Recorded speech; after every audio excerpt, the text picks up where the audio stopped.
Hey, what's up you guys? Bloody Jacob here to bring you my review of Alien Covenant. I seen this movie last week, but with work and just getting behind everything else, I'm just now getting to making a video on it at this point. I also did my review of Prometheus, not too long ago either, so you guys can go back and watch that video if you want to hear my more specific thoughts on that. But I liked Prometheus. I gave that like a B or so, with like kind of room to wiggle either way, I guess, because I was still trying to, let it all sink in and everything. And with Alien Covenant, I liked it as well. I'm just not sure which I prefer at this point, but I guess, we shouldn't make this a comparison video, but essentially, this movie ends up picking up about 10 years or so after Prometheus left off. And we have this new crew on a ship called the Covenant. We have Michael Fassbender playing, two androids in this one, of course, David from the previous film, and then Walter in this one, who's, the android on this ship. And they end up picking up a signal, from, the planet of the previous film, and, so they end up getting to there, and that's where they meet David, and that's where shit starts, kind of picking up. So overall, I like this movie.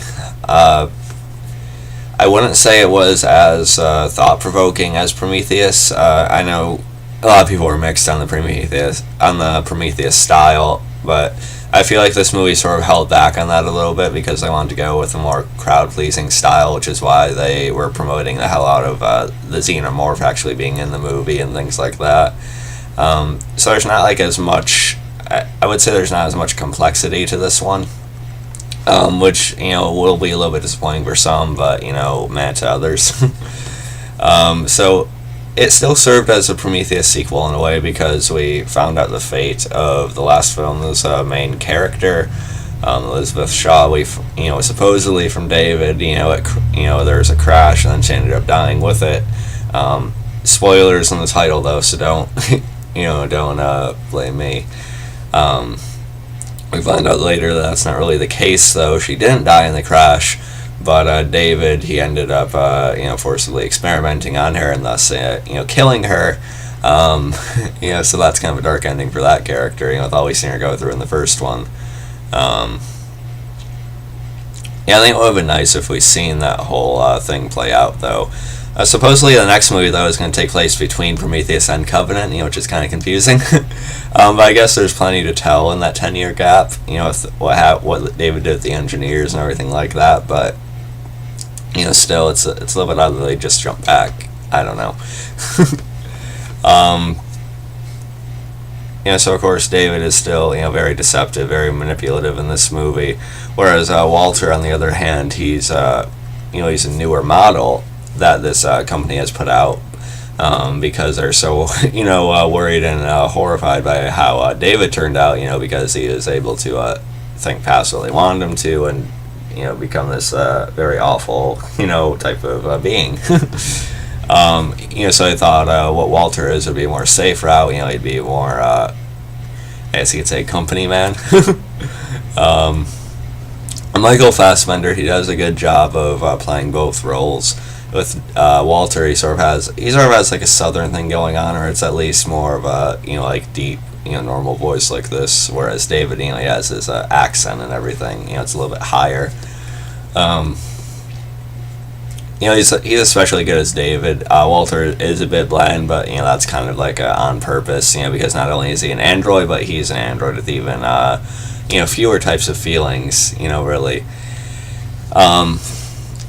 And as far as the crew in this movie, we have, of course, I said Michael Fassbender, Katherine Waterston as Daniels, Billy Crudup, who a lot of people will recognize as Dr. Manhattan from the Watchmen movie, which is cool, Danny McBride, and, then there's a few others that most people probably wouldn't know.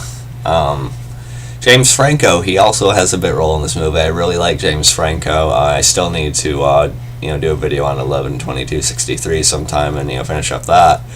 but he can be a very good and likable actor, and it was odd that they got him just to have as brief of a role as he did. He's Daniel's husband, he's the actual captain of the ship, but then he gets killed in this cryo sleep malfunction at the beginning of the movie. Then we see him in like a YouTube video later on, basically. So it felt like a bit of a waste just to have him so involved, so little involved. I wish he would have been the main character of the movie, honestly. There's like a little clip you can see online of, when they were first promoting the movie, they released a sneak peek before he was going to go into the cryo sleep, so I don't know. But the rest of them are pretty good. Katherine Waterston's performance is alright. Billy Crudup, he's fine as Orem, Christopher, he takes over as the captain of the Covenant. And Danny McBride's sort of like the comic relief in the movie.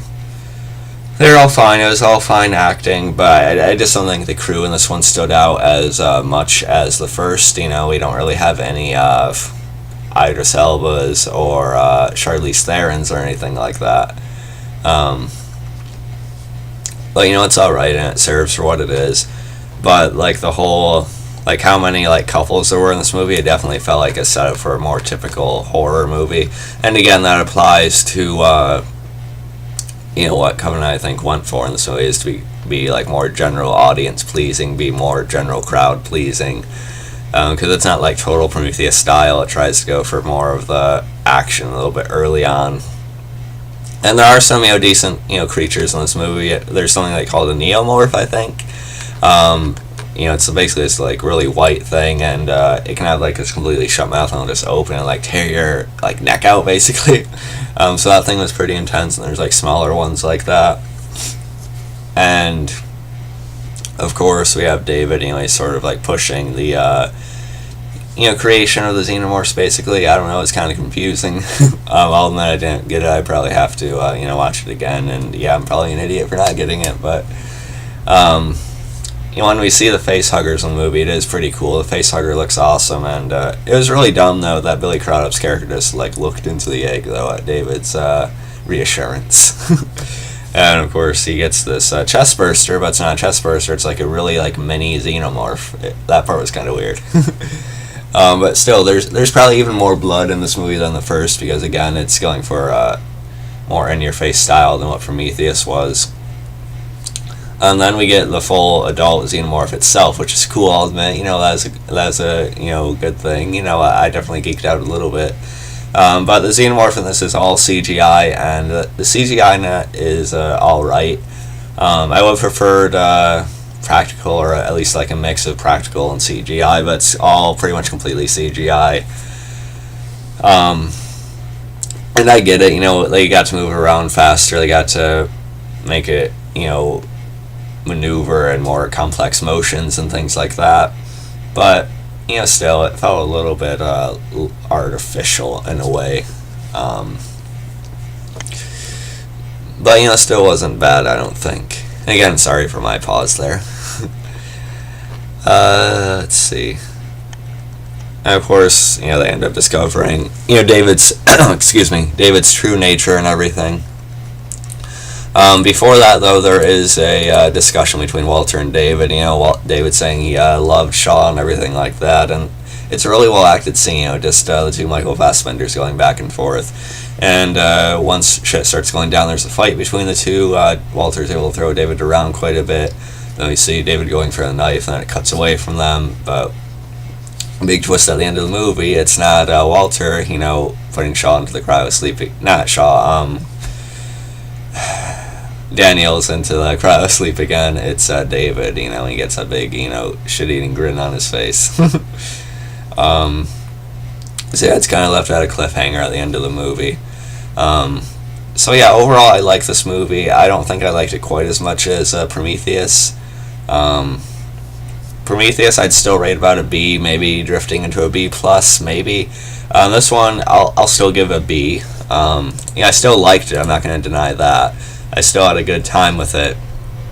But whereas Prometheus is more of a B plus for me, this one's probably more of a B minus. So it's a little lesser to me than Prometheus was, but I still enjoyed it. I thought it was a decent follow-up. I'm eager to see what they're going to do with the third movie, too. If it's going to go back to that 10-year period, okay, there's plenty to do with that, but I mean, we already know the end result, and, you know, this left us at a big enough cliffhanger that I think we'd want to see what the story is after this, but, you know, we'll see what they do with it. And back to the xenomorph, I did think they dealt with it in a kind of anticlimactic way, because there's like this big crane on the ship, and Daniels ends up trapping it on that, and basically it ends up getting crushed and, you know, like dismembered, basically, and I don't know, I thought that was weird. For as big of a thing as it was supposed to be for it to appear in the movie, it felt like kind of a cop-out that they found something like that to deal with it. But yeah, it was still alright. Let me know what you guys thought about Alien Covenant, you know, compared to how did it compare to Prometheus. And I did think both Covenant and Prometheus were infinitely better than Alien 3 and Alien Resurrection, though. So, you know, there's that. So yeah, follow me on Facebook, Twitter, like, subscribe. I'll catch you guys next time. Peace.